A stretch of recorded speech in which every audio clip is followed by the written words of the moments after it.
li nga xamante ni moo di la toile donc on nous parle d'une vraie rupture mais dañ ko résumer en 3 expressions nee nañ vraie rupture un peuple oublié Sonko vend ses cartes Diomaye crée son parti muy ñett. Donc le débat politique donc qui s'intensifie autour de l'évolution des relations entre les principales figures du pouvoir, entre les critiques d'un peuple oublié, les nouvelles orientations affichées par Ousmane Sonko et les spéculations autour d'une éventuelle création de parti par le président Diomaye Faye. Les interrogations se multiplient sur l'avenir de la coalition du haut pouvoir et sur la réalité d'une éventuelle rupture politique Vito doy na waar de li ma la wax léegi daal noonu la demee un peuple oublié foofu laa bëgg taxaw wax ma pourquoi. oh là là pourquoi un peuple oublié. un peuple oublié c'est triste. après ma laajaat la beneen bi. mooy par rapport aux ventes de cartes de Ousmane Sonko. de cartes. moom dinaa wax ak moom ci parti Diomaye. ok mais le peuple oublié. pourquoi ça frappe fort en fait. xam nga le principe de la République mooy lan. mooy le gouvernement du peuple par le peuple et pour le peuple.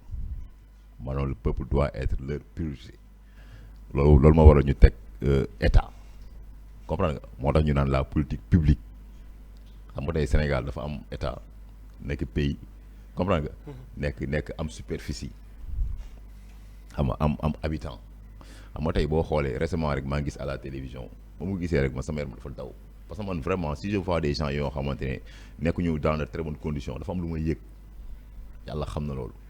ñu gis au fin fond du Sénégal dans les villages yoo xamante ni presque nee nañ 3 mois xaw ma 4 mois amuñu ndox mu am benn waay boo xam dafa liggéey fii ba dem congé mu dem village am quoi di dallu mais nee na dallu sax mënu ko ndax mënu toog nit ñi di souffrir am problème bu ndox mu toog croiser les bras xam nga nu mu def dafa créer foofu gars yi benn mini forage xam nga forage dafa am mini forage.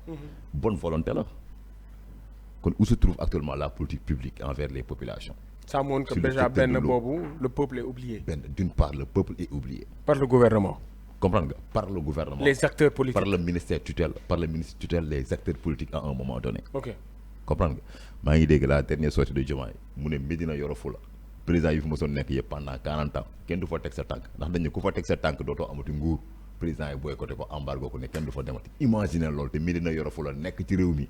bu fekkee par exemple da nga fay dem sax après nga décédé sax da nga fa war a dem boo deewee gars yi suuli la mais c'est ça la réalité parce que da nga taxaw waat na man je défendrai la patrie bu fekkee da nga fay dem yàlla jël fa sa bakkan sax demal boo fa demee ñu yàlla jël sa bakkan après ñu suuli la. pourquoi ils disent que ne duñ fa dem pourquoi parce que gars yi dañ ne boo fa demee da ngay ñàkk sa nguur maanaam dañoo dañ ko stigmatiser dañ ko discriminer est-ce que loolu baax na njëga defee pendant 40 ans Diomaye nee na ba ñu ko woowee téléphone waxoo ko mu ne mais après dama fay dem mais il a parfaitement raison. pour quelle raison du fa dem pour quelle raison te Médina Yoro Fula nekk Sénégal kon président yi fi joroon jaar def fi 40 ans kenn tegu fa sa tànk man bu ma ko déggee dama tiit jaga dafay. autre chose qui montre que le peuple est oublié. kon mën nañu wax ni le principe de la République président yu bëri dañ ko violé woon. muy deux. et toi. bon le secteur sanitaire yaa ngi dégg le 30 rek incha allah y a un front boo xamante ne les syndicalistes dañ koy def te signé woon nañ fi benn pacte d'instabilité sociale pour une croissance inclusive et durable. xam nga parce que y a ce qu'on appelle le climat social bi nga xam dafa xaw a tendu envers le secteur du travail. le secteur du travail déjà vague de licenciement yi sànq dama ko cité comprendre nga mais ñi nga xam ne aussi dañuy liggéey te kenn fayu leen aussi y a ce qu'on appelle le RSE muy responsabilité sociétale d'entreprise maa ngi déggaat sànq benn zone côté Rufisque bi comprendre nga parce que y a ce xam nga tey industrie xam nga zone industrielle dafa am zone industrielle spécialisée. souvent bu ñu nee responsabilité sociétale d'entreprise man dama naan les industries gagnent ce qu'on appelle des milliards les populations gagnent ce qu'on appelle de la poussière la ñuy gagne. maanaam tey foo xamante ne industrie du yoon mu fay nekk nit ñëw teg fa industrie affaire bi créer pollution atmosphérique nit ñi di feebar mënuñu wér xam nga di faju ñi nekk ci biir usine bi sax di feebar état toog croiser les bras. mais où se trouve le ministre de l'industrie et du commerce sa waay maanaam il faut qu'il revienne aux côtés du peuple bàyyi seen parce que 2029 saa kuy toog naan day créer parti politique xelam mu ngi ci 2029 ku toog naan day jaay ay cartes xelam mu ngi ci 2029. alors pour revenir dañ ne les hommes d'État pensent à la prochaine génération alors que les hommes politiques pensent à la prochaine élection. wax nga te ñoom dañoo xeex système. mais mën nañu wax ni actuellement yaa ngi wax léegi lu am solo mooy le fait qu'ils doivent revenir vers le peuple mais tey jii nii le fait que ñuy revenir vers le peuple est-ce que tey jàppoon ni moom la pour faire une transition par rapport aux ventes de cartes yi nga xamante ne moom la Ousmane Sonko di def est-ce que jàpp nga ni c'est le fait de revenir vers le peuple. xam nga parce que tey jii nii bu fekkente ne dañ ni le peuple est oublié am na ñoo xamante ni amuñu même perception des choses. mooy peut-être les partisans du parti Pastef parce que tout le temps bu fekkente ne dañoo jàpp ni le peuple est oublié. peut-être du côté de Diomaye Faye lañ koy jàppee. mais ils ont toujours cet espoir qui dit que ni ñun suñu leader bu ñu ko falee dañuy ñëwaat donc est-ce que jàpp nga ni vente de cartes yooyu noonu Ousmane Sonko le fait pour revenir vers le peuple parce que moom il est conscient que le peuple est oublié. xam nga non attends xam nga tey perturbation politique bi am yëpp envers le nouveau régime laa la wax lépp c'est Ousmane Sonko à un moment donné. Parce que si tu te réclames un révolutionnaire, tu dois être le premier désintéressé des privilèges, du pouvoir. Je vous donne l'exemple de Thomas Sankara. Il a été le président le plus pauvre et le plus aimé dans le monde, Thomas Sankara. Je vous avais donné l'exemple de Nelson Mandela. Il a été pendant 26 ans. Il a fait un mandat, il a démissionné. Il a démissionné. Il a démissionné. ne damay démissionner pour dëkk bi am stabilité. ñi seen xel dal xam ne man apartheid fàtte naa ko du ma fayu.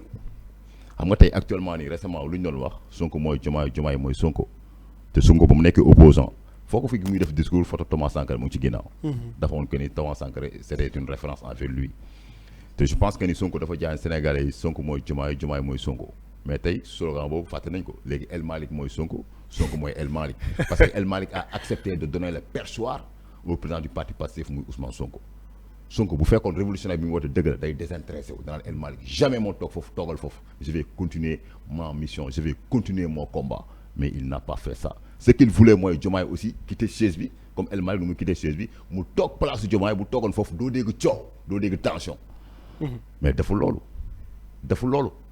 c'est-à-dire que xam nga gis nga njëkk a defee xam nga tey exemple di nga woote révolution fekk ñi la topp ñu la ko gën a gëm fuuf révolution bi mu woote dans le parti Pastef na jàpp ne El Malick Ndiaye moo ko gën a gëm parce que moo ko gën a désintéressé du pouvoir moom moo ko jox ba pare ñëw resté waat envers les militants du parti Pastef nekk un député simple kon na jàpp ni moom ba jusqu'à présent bu toogee sax ci kanam El Malick moom day xam ne vraiment leadership bi ñuy woote dëgg-dëgg si El Malick la nekk man bokkuma Pastef man je suis avec le peuple mais comportement bu mu yor dans le parti là dafa am ay nawle ci parti bi. d'accord na leen respecté quoi jox leen cër loolu. d'accord jërëjëf Vito alors Seydina Ousmane donc dégg nga li Vito wax yëpp alors yow troisième bi laa la bëgg laaj.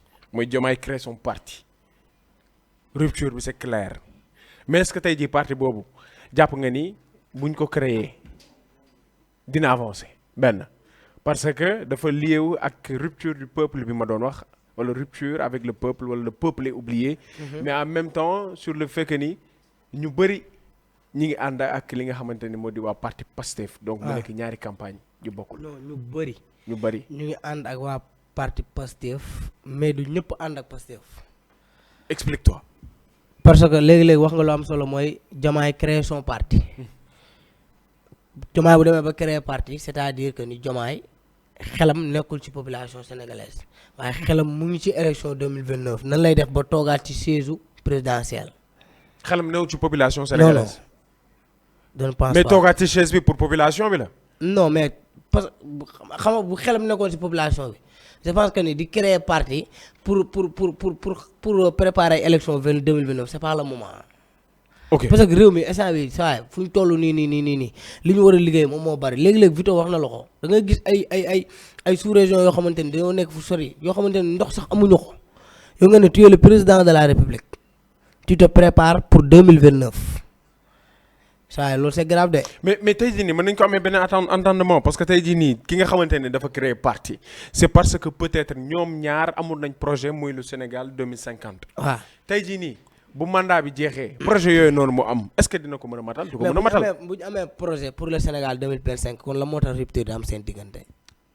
exactement Sonko nekkagul président et il va être président Diomaye il est président et il va continuer à être président. pour le peuple. xam nga léegi-léegi wax naa la ko ci biir wax ma ne nit ñi politiciens yi dee leen jàpp balaa ñuy toog mais bu ñu toogee ñu war la beneen jikko.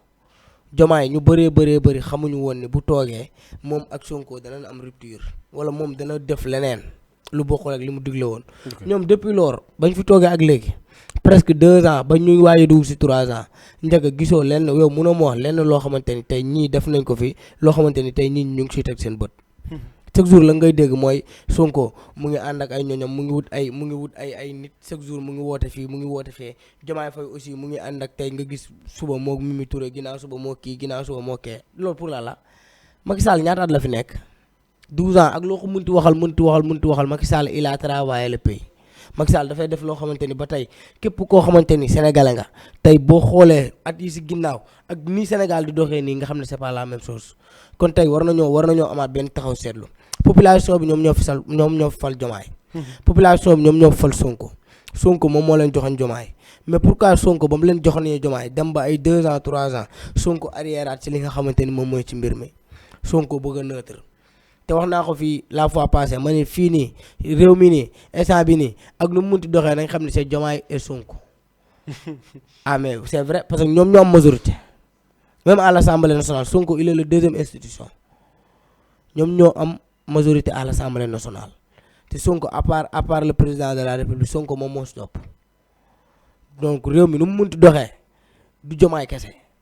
Sonko bañ na ko sax ba léegi gars yi li ñuy wax naan Sonko moo yàq réew mi loolu lañ lay wax pourtant Sonko n'est pas le président mais Sonko li mu nekk moo tax lépp loo xamante ni tey dafa war a dem ci avancement wu réew mi lépp loo xamante ni dafa war a dem ci développement Sonko da cee war a taxaw Sonko ba muy nekk premier ministre ñaata at la fi nekk premier ministre 2 ans yaa ngi dégg Sénégalais yi naan la Sonko deful bilan de te aussi nouveau premier ministre am na même pas 1 mois nga gis il commence à le critiquer. dégg guñu ko. non critiquer na ko. moom moo critiquer. Sonko. ok te avant kooku di toog ba mu njëkkee ñëw biir assemblée nationale nee na Al Amir Lo dama koo xam c'est un travailleur. doy na nga wax weddiwaat sa bopp. doy na waar c'est-à-dire maam ñoom dañuy def politique politicienne c'est-à-dire c'est que ku nekk si ñoom da ngay ràcc di jëmale sa boor te alors que affaire warul demee noonu. on doit changer le pays on doit travailler ñu xam ne réew mi ñu ñëpp ñoo ko bokk ba pare Diomaye mooy Sonko loolu ba keroog ba 2029 laa la ba 2029 ba keroog Sonko di jaar ne Diomaye di jaar ne man jàpp naa ne Diomaye mooy Sonko te Sonko mooy Diomaye ba léegi. Sadaqallaahu l-aziim. jërëjëf macha allah am na solo tàggu waaw jërëjëf Ndiaga. da ngay tàggatoo baax a baax. arabisant si diggante bi. ayca